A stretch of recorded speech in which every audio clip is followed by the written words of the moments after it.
Hey guys, so my name is Lucy Russ, and aside from being a mental health provider in the state of Washington, I am someone who struggles with depression on a daily basis.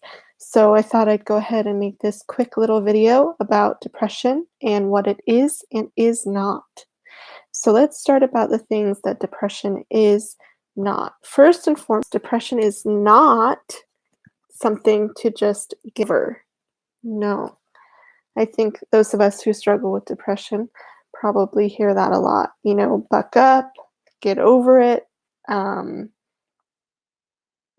and that's not something we can do any more than if we had a physical injury or illness, we could just buck up and get over that. Um, and I think that is something that, for me at least, is something that is really important to um, just recognize and put out there.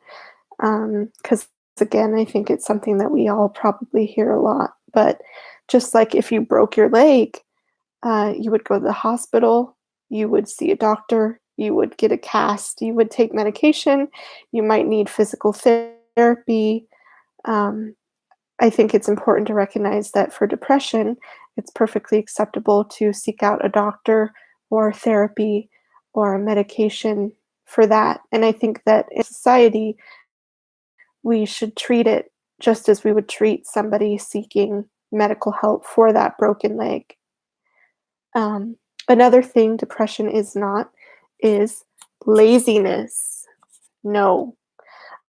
Um, we're not just being lazy if things like housework start to accumulate, if things like personal hygiene um, start to take a hit. Um, it has nothing to do with laziness. And in fact, it's probably going to be more of a hindrance than a help um, to uh, how to put this, to treat it as laziness or treat people who are suffering with depression as if um, they're just being lazy.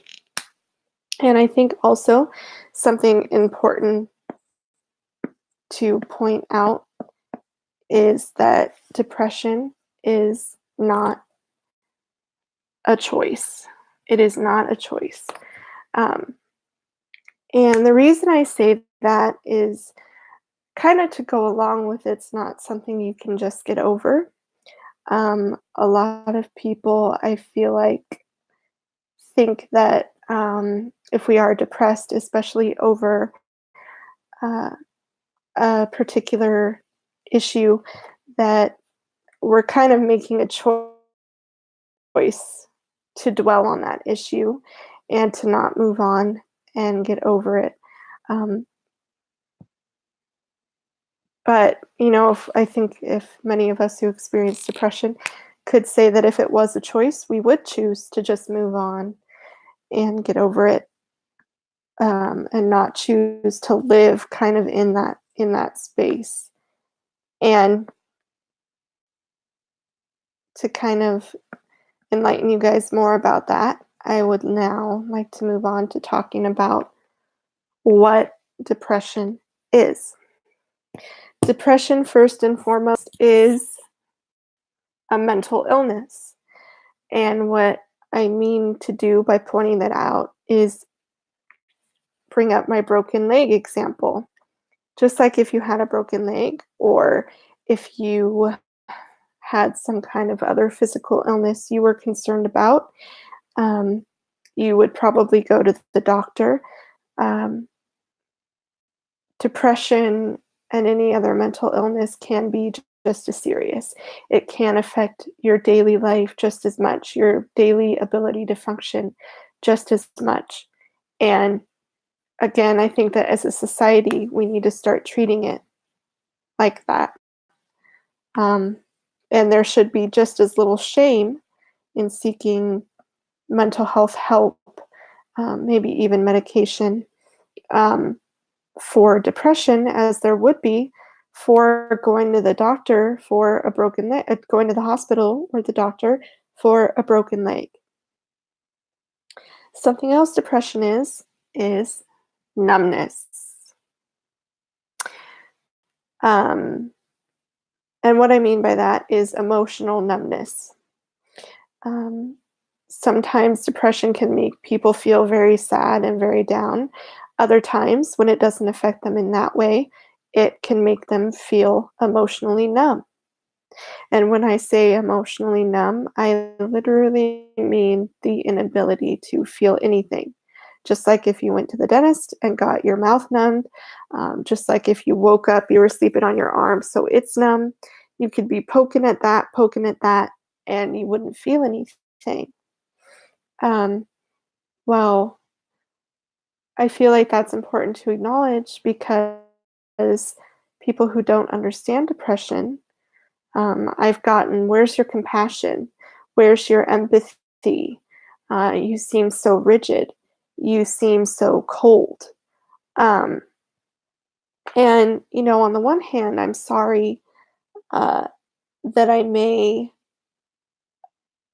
appear that way, but I'm not. Internally, I may be able to have that empathy and compassion somewhere deep down inside. Um, However, that is kind of the furthest thing from my mind if I'm in depression, and all I'm feeling at the forefront is literally nothing. And um, that can be really hard to understand and really hard to explain to people who don't get it. Um, and so the best thing I can do to kind of try to explain that is say my example about your mouth being numb and you're poking it and you're poking it and you can't feel it. Well, what you're saying might be poking at my emotions, but I can't bring myself to feel it. So statements like, "Where's your compassion? Where's your empathy?" uh, Um, that doesn't really help. It's not really going to change how I'm acting or behaving or how I feel. Depression also is lack of motivation. And when I say lack of motivation, I literally mean to do anything, even get up and get out of bed, let alone the other things that most of us have to do on a daily basis, like go to work, take care of our personal hygiene, um, take care of uh, bills, um, take care of other work that you have to do around the house. Um, and that, in and of itself, um, can make depression worse. So it's kind of this vicious cycle. You're depressed, so you don't do it, but not doing it makes you feel more depressed. Um, and that's a real thing. That's a real cycle that people get caught up in. And it is literally because even though logically I might know, oh, gee, my house looks terrible right now. That makes me feel more depressed than I would feel if I got up and cleaned it. Well, that kind of goes back to emotionally feeling numb, and the lack of motivation. Where I am, I might have that thought, but if I'm depressed, most likely I'm still laying in bed and I'm going to think, well, it doesn't really matter. I don't really care. Nobody's probably going to see this house anyway because I'm depressed, so I'm isolating and I would never have anybody over anyway. If someone does have to come over, I don't really care about what they're gonna think about the house at this point. That is the least of my worries. Um, and again, it's a vicious cycle, especially because I suffer from anxiety as well. And so my anxiety kind of puts my mind in this overactive state of worrying about things like the house or bills or how do I come off to other people. And my depression keeps me paralyzed to do anything about it. And then the anxiety compounds the depression because I'm anxious, but I'm over here feeling depressed, helpless, and hopeless to do anything about the anxiety. Fun, eh? No, not really. Another thing that depression is negative thoughts slash self talk. So, negative thoughts, I think, are pretty self explanatory. These negative thoughts could be about yourself, about someone else, about the universe, about all of the above. um, and negative self talk is a little less self explanatory.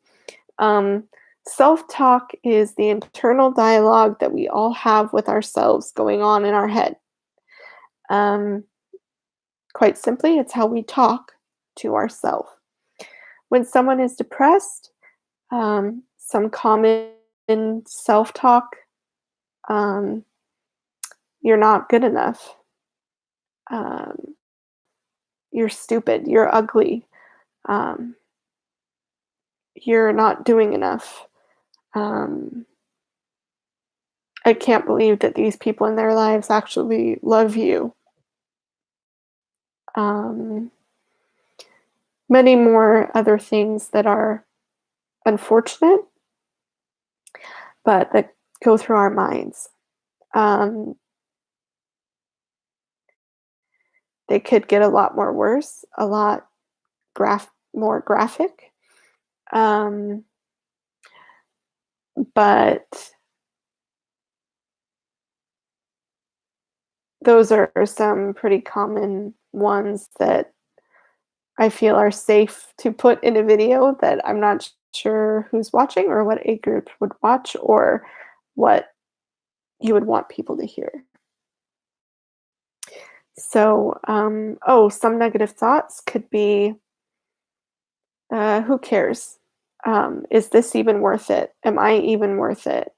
More commonly, this isn't even worth it. I'm not even worth it. What's the point? Um, Nobody cares. Nobody understands. I'm alone. And that is one of the primary reasons why I decided to make this video and any other mental health videos that I put on my channel, is to let you know that you are not alone.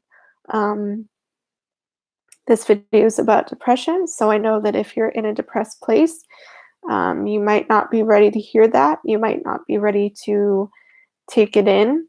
Um, but I hope that saying it now helps you receive it when you're ready.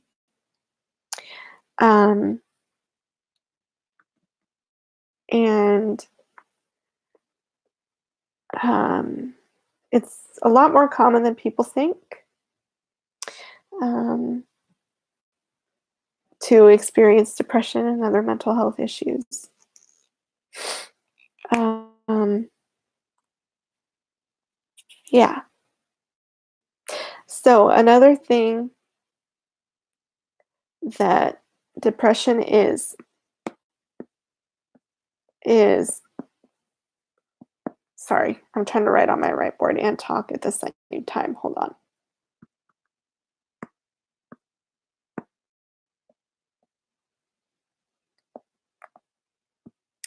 A constant state of sadness or just feeling down.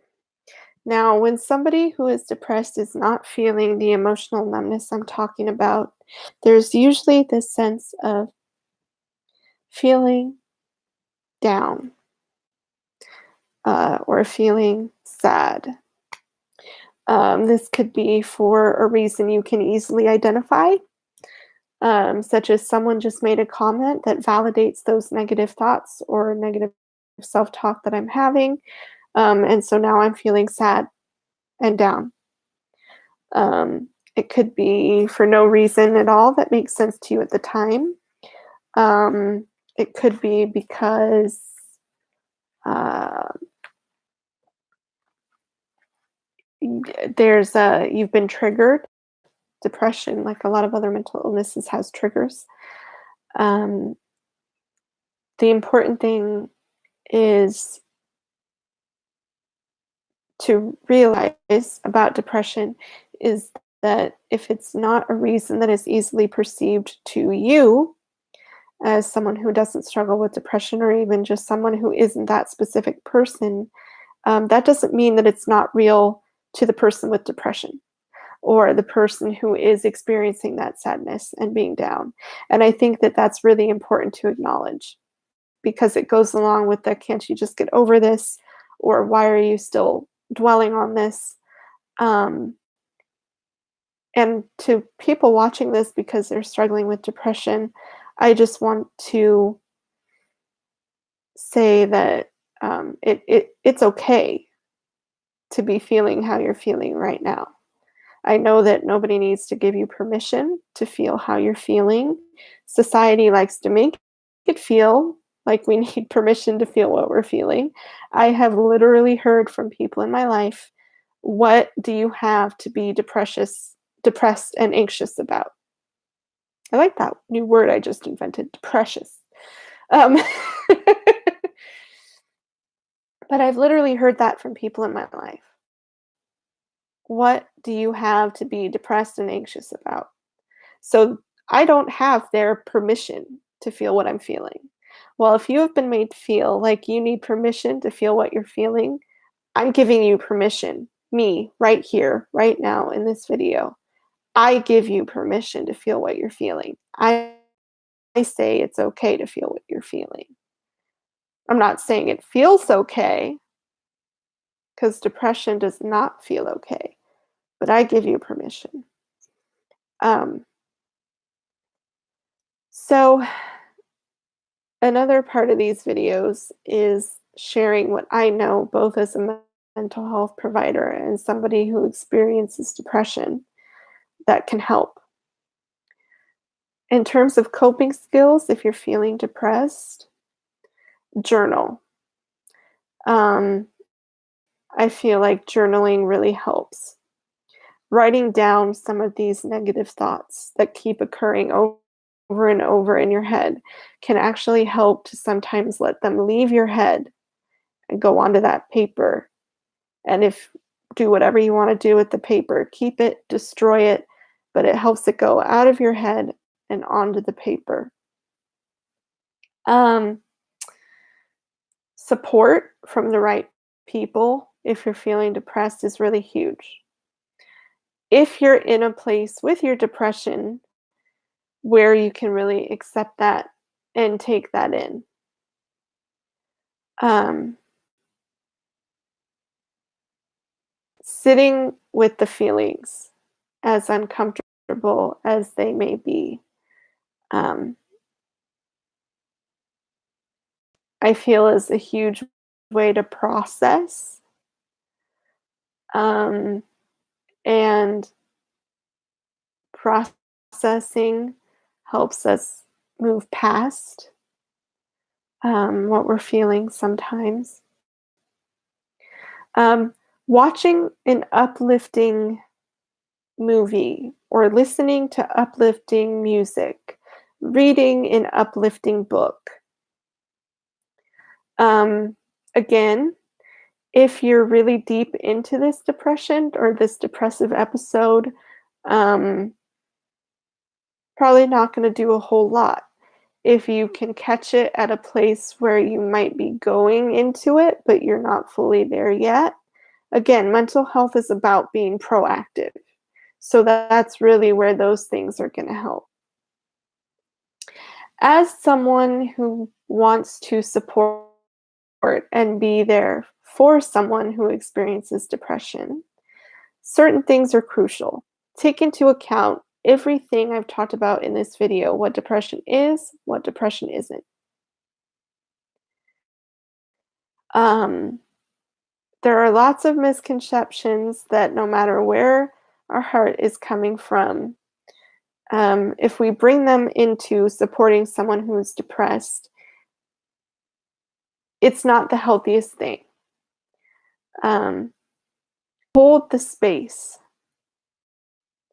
What I mean by that is be there, let it known that let it be known that you're there. But especially with depression, the person might not be ready to receive what you have to give. That's not your fault. That's not their fault. That's just where they are.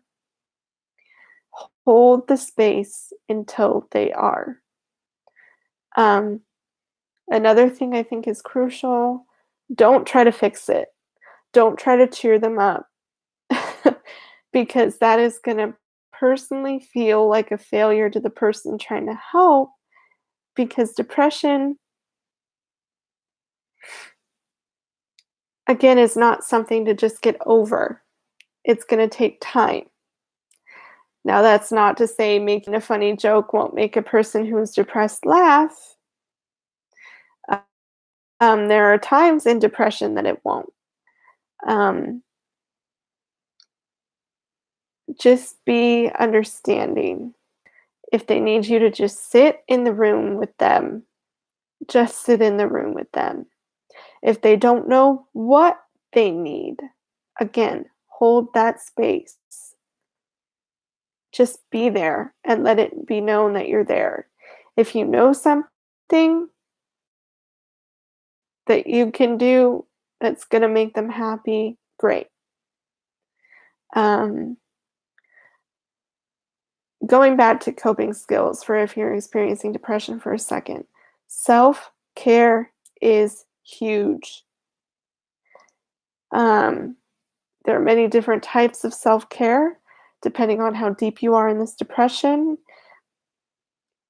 Depends on what type you may need to use. Okay. Physical self care at its most basic level, make sure you eat, make sure you drink. You might have to force yourself. But if you're depressed, force yourself. It can be baby steps. If you are depressed and you sat up in bed, that's amazing. Good for you. If you are depressed and you took a shower, A plus plus. Amazing job. If you're depressed and you changed your clothes, good for you.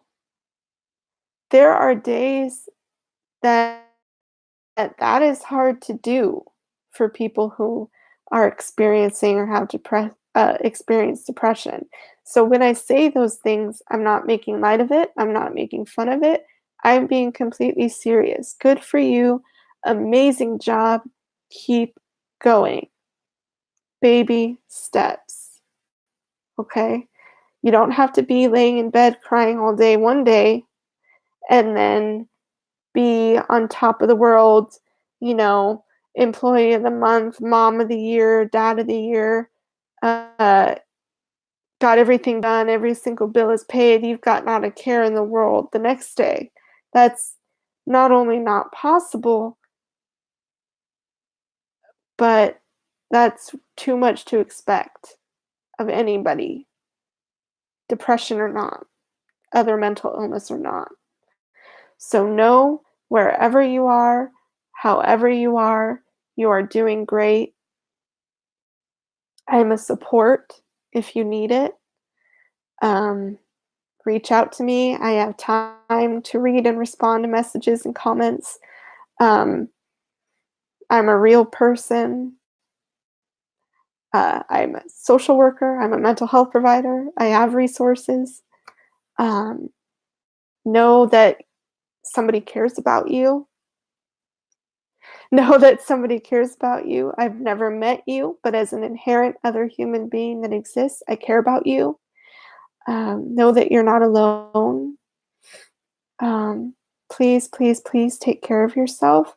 If you're somebody who watched this because you want to support somebody with depression, amazing. Thank you. Um, we need more people like you. Please make sure to take into account everything I said. Um, hold the space. If they're not ready to receive right now, chances are they will be soon. And be safe. Okay, be safe. Be kind to each other. It's chaos out there, and everybody is going through something that they may or may not show, that you may or may not ever know about. So be kind. Okay? Thanks for watching.